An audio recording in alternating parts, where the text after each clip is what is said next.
So tonight we are studying Judges. We're starting a study, and I think every Bible teacher feels like this.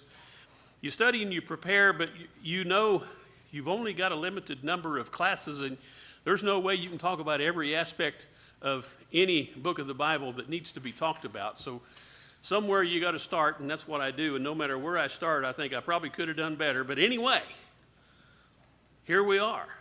And maybe in the process of us studying Judges, you can raise your hand and say, what about this, Marty, and take us off. We'll chase a rabbit down a good rabbit hole if it's a good rabbit hole. You know how I am. Anyway, but take a look at this worksheet. Background and dates for the book of Judges. I didn't write this in there, but if you've read the book, you know this is one of the darkest, most turbulent periods in the history of the people of Israel. It is a mess. If it were made into a movie, it would not be for children. This is a bad time, and yet there are so many lessons from this piece of history we can learn. Background and dates. While the biblical record of ancient history has proven, the word you should put there is reliable. The record of ancient history has proven reliable against criticism. The critics come and the critics go, and they say, oh, the Bible's wrong about this, wrong about that, and then they'll uncover. It's almost as if God has allowed things to be hidden in the earth or in some storeroom of a museum that's not been researched yet until a criticism becomes popular, and then somebody finds that piece of, or that artifact. Oh, but wait, it says here that what the Bible claimed all along was right. And through the years, there have been a lot of those things that have happened that way. Uriah, what people was he from? You remember Uriah? He was a Hittite. It used to be said that there were no such people as the Hittites until they discovered in ancient Turkey artifacts that led them to more research, and they determined that the Hittites were at one time one of the greatest nations in the history of humanity. So, yeah, the Bible is reliable. It was not given to provide us with exact dates in every case. That's not what God was concerned with. There are, however, clues in the text that help us get a general idea for the time frame in which things recorded happened. And that's what we will find in this next part of the study. 1 Kings chapter 6, verse 1. You want to go there? Take a look at it. What this is recording is the time when Solomon began work on the temple. Why Solomon? Why not David? I thought David was a man after God's own heart. Why did David not build the temple? Okay, God said you're a man of blood. I don't know that there's a way to determine exactly what God meant by that statement, whether it was murder or simple warfare, but he had shed blood. And apparently God did not want the builder of his temple to be associated with bloodletting, which is somewhat ironic because what was going to happen at the temple day in and day out from morning to night? Bloodletting, the bloodletting of animals. But that's very different from the bloodletting of people. That ought to tell us something right there. David wanted to build a house for God. You remember back in our study of Samuel, when David went to God and said, I want to build a house for the tabernacle, what did God tell David in turn? I'm going to build you a house. And he wasn't talking about a physical building. He was saying, I'm going to build your house, your family line. There's going to be a king sitting on your throne from your loins. And of course, who was that going to be but Jesus Christ? So we've got that with David. And David laid up in store material for the building of the temple. Solomon comes along and he begins building it. But when he starts building it, this is what it says in 1 Kings chapter 6 and verse 1. Who's got that?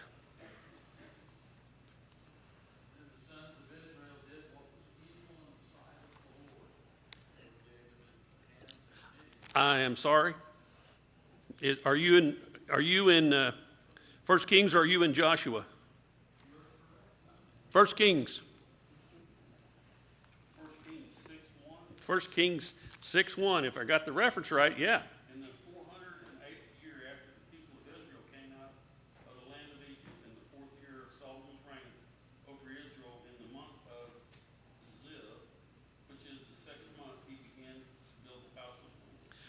So what this is a record that tells us when the temple was beginning to be built, it was the 4th year of Solomon's reign, and how long after the Exodus?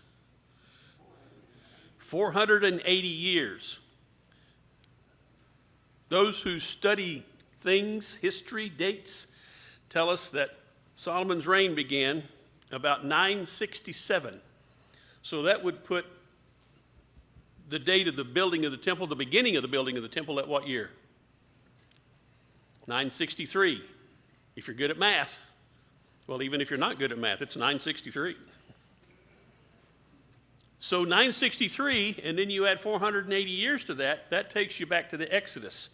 So everything we're going to be reading about in the Judges is taking place between those two dates. The Exodus, of course, and what happens after the Exodus? Why is there a 40-year gap in there? The Israelites said, we're chickens. We don't want to go into the promised land. We think something bad's going to happen to our children. And God says, all right, I'm going to let your worthless carcasses die in the wilderness, and I'm going to take your children in that you were so worried about. They're going to conquer Canaan, and that's exactly what happened. And then, of course, after the conquest of Canaan, at some point along the history, Joshua died and chaos ensued. That's how that worked. So, back to B. 1 Kings 6:1 records that Solomon began building the blank temple in the 4th year of his reign, which was also the 480th year after the blank, the Exodus. And you can say Exodus. Exodus was a thing. It's also the name of a book, but the Exodus was exiting from Egypt. So it's 480th year after the Exodus. Solomon ascended the throne about 967 BC, so we are looking at around 1443 BC for the Exodus. Add to that the 40 years for the blank period. You could put wandering. I put desert because it was in the desert and they weren't technically wandering. God was leading them. I'm going to lead you over here and let some of you die off, and then I'm going to lead you over there and let some of you die off, and then I'm going to lead you over there. So they weren't technically wandering. They were following the cloud, pillar of cloud, following the pillar of fire. It's okay if you call it a wandering, but it was in the desert. It was the desert period. And about 7 years for the blank. And that would be the conquest. They spent about 7 years conquering, quote unquote, the promised land. I say quote unquote because they didn't actually conquer everything that was supposed to be conquered. They didn't follow through as they should have. By the way, that's an interesting picture. Where'd that come from? Anybody know? Did Hal put that up there? That looks like where I go to hunt. Anyway, where I go through to hunt. I like that. We're getting closer all the time. Yeah, really. You ever had Himalayan possum? Yeah, you all heard of that, haven't you? I found Himalayan on the road. So, yeah. There was some movie, I forget what it was, a long time ago. It was a pretty good movie. But these guys were kind of homeless, kind of running from the law, and they're sitting at the campfire, and the guy offers the other ones some rabbit. It's on a spit that's over the fire. It looked pretty good in the movie. And, oh, thanks. And he starts eating and says, how'd you catch this rabbit? And he didn't say anything. You found him on the road, didn't you? Well, he was still warm. So anyway. Now that might sound gross and vile. That's not close to what we're going to read about in Judges. So let's keep going. Following this, we're still in C. Following this, we have an unspecified period of time in which Joshua and his peers are gathered to their fathers. Because we don't know exactly how old Joshua was when he took over from Moses. If somebody figures that out, let me know, because I wasn't able to find it. Best guess is around 50 to 60, but nobody knows for sure. So Joshua and his peers are gathered to their fathers, and the next generation that blank, blank, blank, blank, that's from the text, did not know God. And that's huge. Why did they not know God? Well, they weren't there to experience everything that God had done for Israel, to see the miracles of the Exodus, but apparently those things had not been passed on to them either. They did not know God, nor the blank God had done for Israel. And that's right out of the text, the works God had done for Israel. By the way, this is coming from chapter 2, 6 through 10. This is the generation in which the narrative of the judges begins. This generation of people that didn't know God, they didn't know the works. And it lasts until the days of Samuel and God agreeing to Israel's demand for a king, as recorded in 1 Samuel 8. Go to Judges chapter 2. Now we can back up and read the first chapter, but this is important to get the feel for what this book is all about.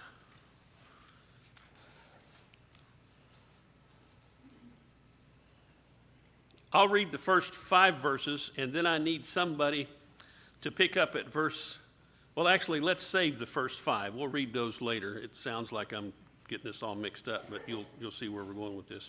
I'll read verses 6 through 10, and then if somebody wants to pick up and read 11 through 15, who's got that? This is, okay, Judy, this is Judges chapter 2, 11 to 15 is what Judy's going to be reading, and then 16 down through 19, who's got that? 16 through 19, anybody want to read? Okay, Shannon, and then who wants to pick up with 20 through 23? All right, Matt. Well, you guys can fight over it, but y'all better clear out some space. Those boys could probably go at it. All right, here's the first part of chapter 2. Now the angel of the Lord came up from Gilgal to Bochim. Now, I don't want you to miss the significance of this. Where did he come from? Gilgal. Gilgal was named Gilgal. Does your side reference have a note for what Gilgal means? It means a rolling. A rolling. It's not called that because of the topography of the place. It's called that because when Israel came out of Egypt, and all the non-believing generation had died off, they came into the promised land, and this place is called a rolling because they consecrated themselves to God, and their sins were rolled away. So this is a place, he came from a place called the rolling away of sins, and he's coming up to Bochim, which got its name from what he's about to do. He said, I brought you up out of Egypt and led you into the land which I have sworn to your fathers. And I said, I will never break my covenant with you. And as for you, you shall make no covenant with the inhabitants of this land. You shall tear down their altars, but you've not obeyed me. What is this you've done? Therefore I also said, I will not drive them out before you, but they will become as thorns in your sides, and their gods will be a snare to you. When the angel of the Lord spoke these words to all the sons of Israel, the people lifted up their voices and wept.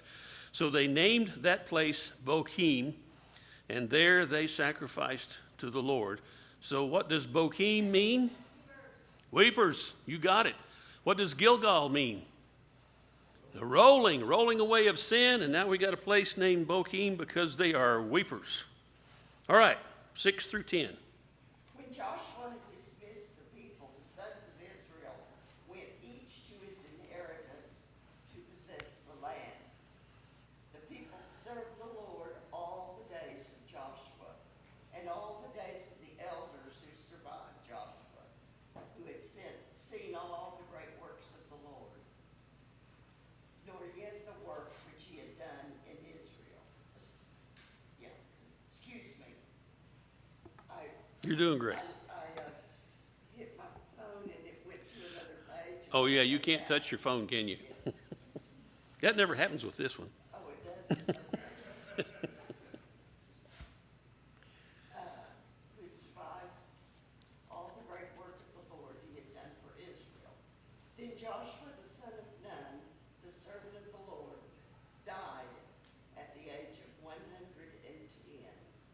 and they buried him in the territory of his inheritance in Timnath-Heres, in the hill country of Ephraim, north of Mount Gosh. And all that generation also were gathered to their fathers, and there arose another generation after them, who did not know the Lord, nor yet the work which he had done for Israel. All right, verse 11. Shannon, was that you? Then the Israelites did evil in the eyes of the Lord and served the Baals. They forsook the Lord, the God of their fathers, who had brought them out of Egypt, and followed and worshipped various gods and people around them. They provoked the Lord to anger because they forsook him and served Baal and the Ashereths. In his anger against Israel, the Lord handed them over to raiders who plundered them. He sold them to their enemies all around, whom they were no longer able to resist. Whenever Israel went out to fight, the hand of the Lord was against them to defeat them, just as he had sworn to them. They were in great distress. Who's got it? Pick it up at 16. Then the Lord raised up judges who saved them out of the hands of the raiders.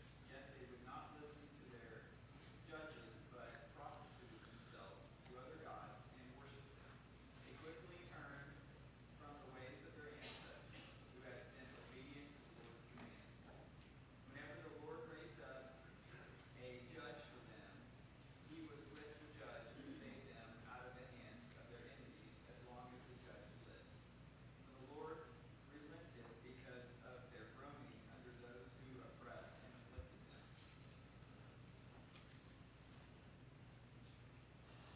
You next, Matt.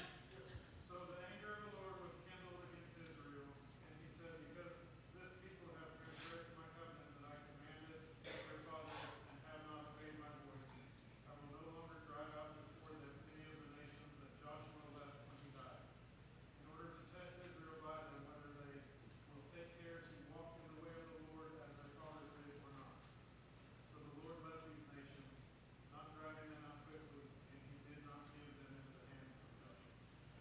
Right, thank you all for reading. So, who is it that comes and reprimands the people of Israel? The angel of the Lord reprimands them. Joshua dies. Who were his parents?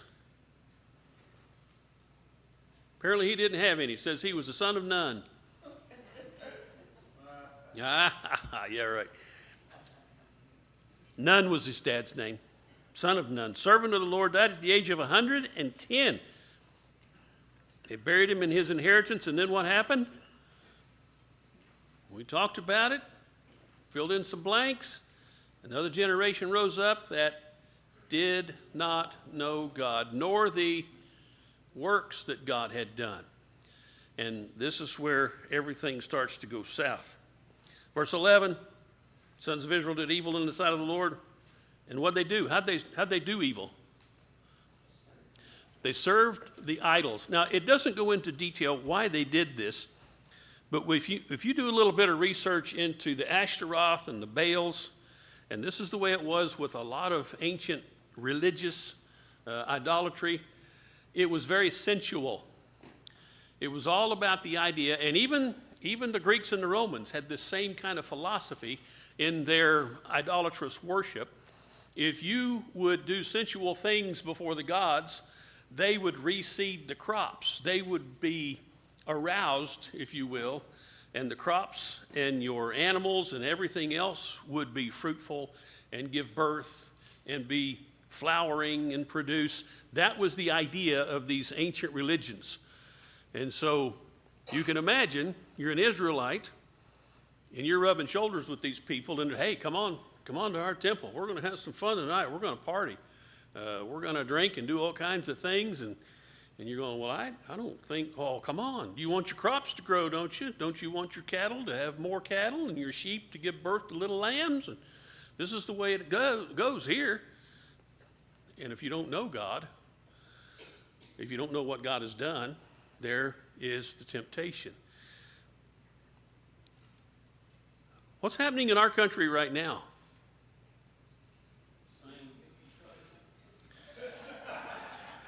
What was that?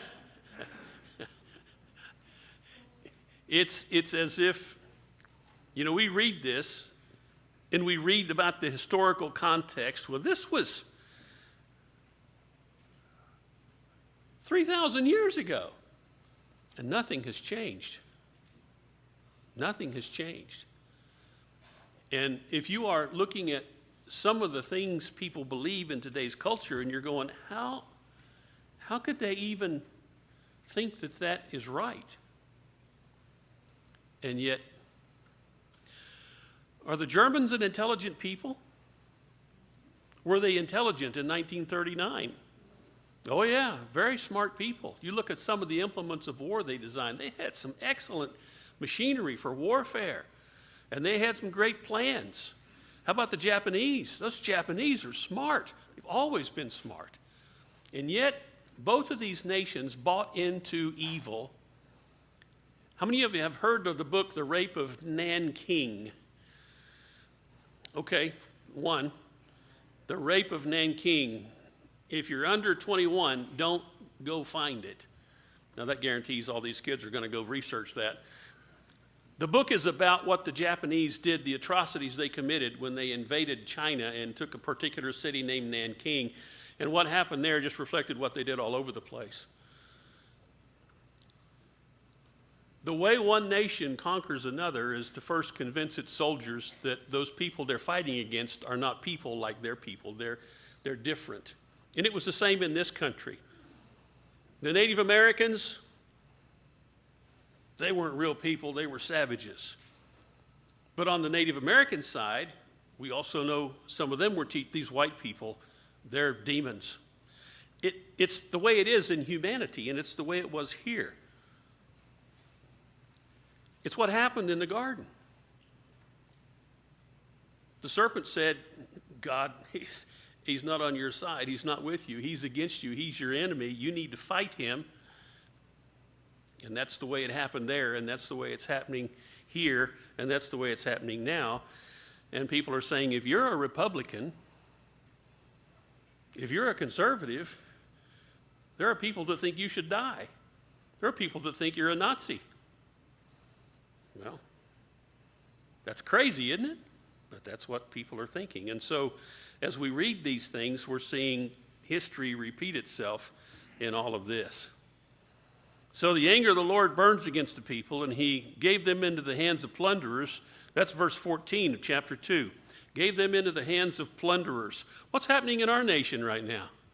Do we have any foreign people in our country who are plundering us? I read this and I think, is God punishing us? Is that why this is allowed to go on? And I don't know. I haven't gotten a letter from God. He didn't send me a memo. Hey, Marty, teach on Judges, because that's what I'm doing right now in America. But it sure looks like somewhat of a parallel. Kind of look at the difference between right and a reprobate mind. Kind of use that to view what's going on. Right. There's a right way to think and there's a wrong way to think. And later on, when you get home, read the first chapter of Romans, especially when it gets down towards the latter half, and what Paul says about those who put God out of their minds. When you put God out of your mind, you become more animalistic, you do things that are abominable, and you get dumber and dumber and dumber. And that seems to me what's happening in America right now. All right, back to our worksheet. And you're going, finally, back to the worksheet. D, we're down to D. The first two kings were blank and blank. Saul and David. each of whom reigned for about how many years? 40 years. Saul, 40 years. David, about 40 years. Which brings us to the time of, well, who's the next king after Saul and David? That's Solomon. Remember, it's in Solomon's day that he began to build the temple, and he gave us that time reference. It's like Solomon is the peg that we can drive in and say, we know where Solomon was. Took the throne in 967, and he said at that point, or it was recorded at that point rather, not that he said it, but it was recorded that that was 480 years after what? The Exodus. So we can get a time frame for all of that. Now, Acts 13, 17 to 20, which is written out there below that. This text provides the Apostle Paul's recap and general timeline characterizing the Exodus to Samuel as a period of about 450 years, and that's right out in the text. And you can read it with me. The God of the people of Israel chose our ancestors. He made the people prosper during their stay in Egypt with mighty power. He led them out of that country for about 40 years. He endured their conduct in the wilderness, and he overthrew 7 nations in Canaan, giving their land to his people as their inheritance. All this took about 450 years, and after this, God gave them judges until the time of Samuel the prophet. So this is a general timeline for this period when we're looking at. For most of the period of the judges, the blank of God was set up in blank, as recorded in Joshua 18:1. Now, what would be set up for the Israelites but the tabernacle? So the tabernacle is set up where? Anybody remember? Shiloh. If you ever get a chance to go to Israel, if you don't see anything else, go to Shiloh. It is an Israeli national park. It's not covered over with a bunch of touristy stuff. You can walk right to the place. It looks like the place. Everything indicates this is the exact place where the tabernacle was set up. This is where Hannah prayed to have a son. This is where Samuel was brought to Eli. This is where Eli got the news that the Ark of the Covenant had been taken and his sons had been killed. All this history, it's right there in that place. And I just can't explain it to you, but when I was there, it was like this place impressed me almost as much as all the rest of everything I saw. I don't know why. Go to Shiloh, you get a chance. All right, we're on the back page. How about that? Who were they name-wise? Who was the first one? There's your scripture. Othniel, Niel. And he's the first judge. I can remember Othniel as the first judge because it sounds like oatmeal, and you have oatmeal first thing in the morning. And then there is, who's the next one? Ehud. Ehud. I can remember Ehud because he's the left-handed dagger jabber. He was a left-handed guy, it says, and he killed Eglon, and he killed Eglon with a dagger that he hid under his garment and went in there and stabbed him. Pushed that knife in so far, it went in up to the hilt, and Eglon was a big guy. Anyway, more details we can look at later. And then there's number 3, Shamgar. And number 4, Deborah, unique among the judges. God called this woman to judge. Number 5, Gideon, also known as Jerubbaal, because he fought against Baal. Number 6, Tola. Number 7, Jair, Jair. And you can look up these references, pretty easy to find. And then there is Jephthah. Man, he's got a wild story. He's one of those guys that made a rash vow. Anyway, we'll talk about that when we come to him, but very interesting story. Some of these guys just get a couple of verses, and some of them have a couple chapters. Just depends on the circumstance and what's going on there. And then there is Ibzan, and Elon, Not Elon Musk, but Elon nonetheless. I wonder if that's where his parents got his name. Number 11, Abdon. Number 12, Samson. Abdon, Samson. Number 13, Eli. Now you don't find, he's not in the book of Judges, but when you read 1 Samuel, it says Eli judged Israel. As a matter of fact, when you read 1 Samuel chapter 8, when Israel is asking for a king, you might catch in the English reading, depending on your translation, that they are saying, give us a king to judge us. In other words, when we've got issues, who do we take our issues to? We take them to the judge and they judge, or we take them to the king and the king will judge. And God was saying they want a king because they rejected me. And then Samuel and his sons, they were the last ones to be filling the office of judge in Israel in the sense that we're talking about with the book of Judges. All right, characterization of the time. That's my best Gomer Pyle impression without even trying to do it. And this we've already read, but let's go over it here. Here the blank of the Lord, the angel of the Lord does what? He rebukes Israel that they have neither scoured the land of idolaters, haven't scoured away those idolaters, nor have they refused to make blank with them. Covenants, agreements. That's what the angel said. I told you not to do that. Don't let them stay here. Don't make covenants with them. He could have said, as Paul would later write through the Spirit, evil companions do what? They corrupt good morals. Don't allow that to happen. The way to keep that from happening is be careful of who your companions are. For this, the angel says he will not blank out their enemies. Not going to drive them out anymore. You want them out, you're going to have to fight them. But rather, they, your enemies, will become blank in their sides. Thorns in their sides, and that their gods will be a snare to them. And I'm here to tell you, you go over there and drive around, and I don't think they planted them for the tourists, but there are huge thorns everywhere. Here, you think of a thorn, you probably think, well, go out to a rose bush and it snag your clothes or maybe scratch your hand a little bit. Over there, you get a thorn, it's like a knife sticking in you. Those things are big. All right, the 4-part cycle. Number 1, rebellion. Rebellion. This is throughout Judges. Number 2, retribution. God brings retribution, punishment, brings their enemies against them.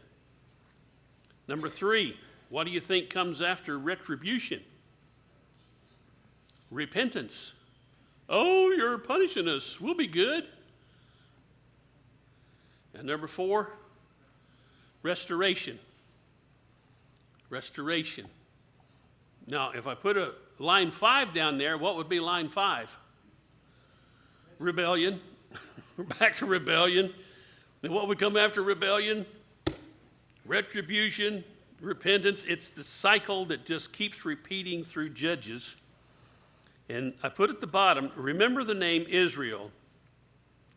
It's from Genesis 32, 24 to 32. Do you remember that story?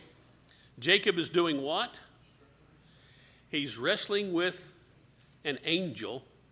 And so the angel says, your name's not going to be Jacob anymore. It's going to be Israel. And Israel means he who wrestles or struggles with God. And that's such an appropriate name because that's what this nation has done and is still doing. Now ask me. No, don't ask me. Because everybody will take it wrong. I don't know about, not you guys, but a lot of people will take it wrong. And don't answer this too quickly. Are the Israelites the people of God? What's that? Well, I answer the question with a question. Who doesn't know where the Israelites came from?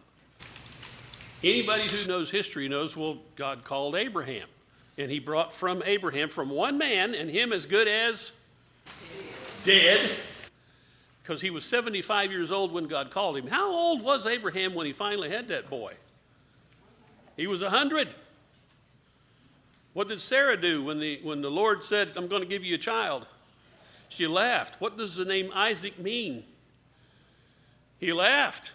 God got the last laugh. So when you think about it, if you wanted to start a nation, would you start with an old couple who's barren? Probably not, but you're not God. God always does things that are unexpected. Is it Taco Bell that has that commercial? Totally unexpected. I can't do Scottish accents, but that's the way God works. I'm not going to pick some young guy. I'm going to pick this old guy who's faithful to me, and I'm going to call him so that he'll train up his children in the way they should. That's what he says about Abraham in Genesis. And then he says, I'm going to give you a son. And they wait and wait and wait, and nothing happens. So what do? Sarah says, we must be missing something. Why don't you take Hagar and Hagar was her handmaid. Why don't you have a child by Hagar? So they have a child by Hagar. Who was that kid? That's Ishmael. Who came from Ishmael? Everything points to the idea that the Arab nations came from Ishmael. Isn't that interesting? What two peoples have constantly been at each other's throats ever since? Don't mess with God's plan. Wait. If he made you a promise, he will fulfill it. And finally, Isaac comes, and from Isaac comes Jacob. From Jacob comes 12 sons. And Jacob's name was changed to he who struggles with God. His children become the nation of Israel, and that's the people that God has brought into the promised land, and that's the people that are rebelling and having to be punished, and then finally repenting after the punishment is too great and being restored. And after they're restored and they get comfortable for a while, they rebel again. God punishes them again. They repent again. They're restored again, over and over and over. Something that is said in the book of Judges, I believe 4 different times, is that there was no king. This is chapter 17, verse 6. In those days there was no king in Israel. Every man did that which was right in his own eyes. And that's a problem in America today. I don't want to be one of these guys that keep saying, back in my day. But the reality is that back in my day, even people who did not go by the Bible at least assented that the Bible is a good standard for morality. It was the absolute truth. Our Congress used to print Bible and portions of the Bible to pass out to congressmen so they would be able to study the Bible and make them more moral in their thinking as they were making laws for the nation. Our government used to provide New Testaments for our soldiers going into combat. This is the way that people used to think about the Bible. When did "In God We Trust" become our national motto? It was something the founding fathers would have believed, but it wasn't the founding fathers. It was much later. And then eventually we got to the point where we're saying, you know what? We need to teach evolution. We need to show our children that they did not come from God, but that they came from nature, as nature would wrestle with itself. And I read a quote today from Charlie Darwin, and I should have written it down, but he was saying something to the effect of, when we become a law unto ourselves, that's when the greatest evil is done. And I'm thinking, you're Charles Darwin. You're the guy who put forth this idea that natural selection. What's natural selection? Somebody tell me what natural selection is. Survival of the fittest. The stronger survive. If you're weak, you need to be called out because we don't want weak people having children and passing on their weakness to the next generation. We need to get rid of the weak people. That's Charles Darwin. That's godless thinking. And that's what we're looking at right here. There was no mercy, there was no grace. This is a dark time in Israel's history, and the more we look into it, the more of that darkness you will see. That Judges 2:10 passage that you mentioned earlier about there was a generation that arose that did not know, and you mentioned about our duty is to train up our children, and that is so critical even today and back then. Yes. I think that's the whole point, that we, God's teaching us and showing us it's a mirror for us to see now. And and talk about struggling with God, and we talk about the children of Israel and how they struggle or wrestle with God. And to me, we talk about me, I know me, and I wrestle and struggle and all of that. And I'm like, wow, and look at what happened to them. And I'm like, these are all lessons for me, and then the new covenant and the new where we're at now. But I think about the passage it talks about, and I don't know where it's at, I can't remember, that God's word will not return to him unfruitful. So, and he talked about God can raise up, like John the Baptist. Right. Who told you to flee, God can raise up. So even if we're completely devoid of God's word, God's word will still return to him fruitful. And he will raise up someone, somewhere. And there will be followers of God, whether we are following or not. Absolutely. And so stay faithful. That's the message. We read Judges and we think those people were pretty goofy. Well, how should that impact me except to keep me from getting goofy too? Because I can get just as goofy as they were and think, oh, I'm better than them, I'm smarter than them, I'm more spiritual than them. But if I am not careful, I will have the same things happen to me that happen to them. That's why it's so important that we continue to meet with one another. That's why it's so important when you have friends that you spend time with, that those friends are either Christians or they at least share your same Christian godly values. That's why it's important that when you watch a movie or watch a TV show, you're watching something, and I'm not saying it's got to be from I'm just saying don't watch the stuff that's leading you towards the devil. Don't watch the stuff that makes you go, oh, that looks interesting. That's kind of like what the Israelites were led away into when they went into the land of the judges, and they saw the way those people worshiped, and it was so sensual and so appealing to the flesh. I'll say this, and I like to tell people this because it's just an eye-opening thing.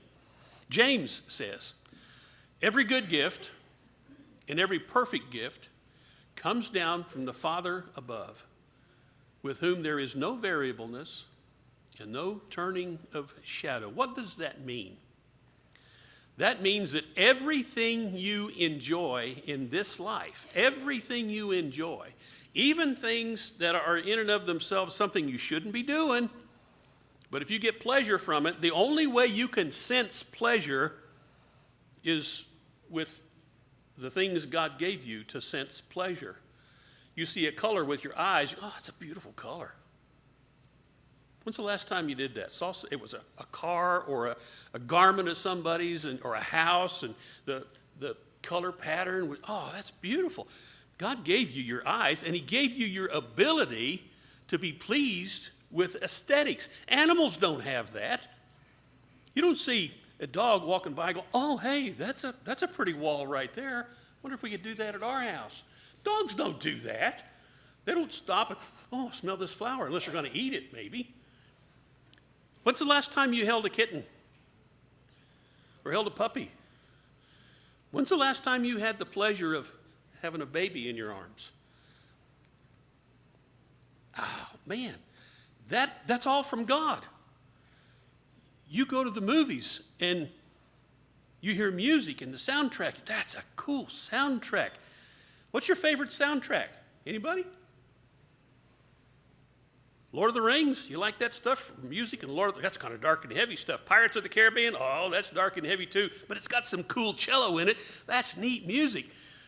Hey, Little Mermaid, get the soundtrack from Little Mermaid and listen to it. That's some good stuff.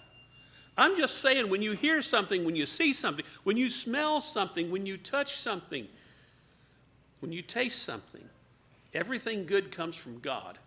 Don't allow yourself to be led off like the Israelites were in the days of the judges, to seek out some kind of pleasure that is going to hurt you in the end. God has given us lots of pleasures that are good and wholesome and intended by Him for us to be enjoyed. That's why He put Adam and Eve in a garden full of good stuff. No mosquitoes, no snakes that would hurt you except for that one that talked to them. Talking snake, imagine that. I don't know if I'd be so afraid of snakes if I could talk to them. You know, step in the woods. Hey, all you snakes out there, don't mean you any harm, but here I come. Don't bite me or I'll get you. Whatever. I'm just saying, think about it. Just think. Just use your head and think. That's a class for tonight. How do we get on to that from Judges? But anyway, I love it. I enjoy it. Thank you. I appreciate you all. Thank you for your patience.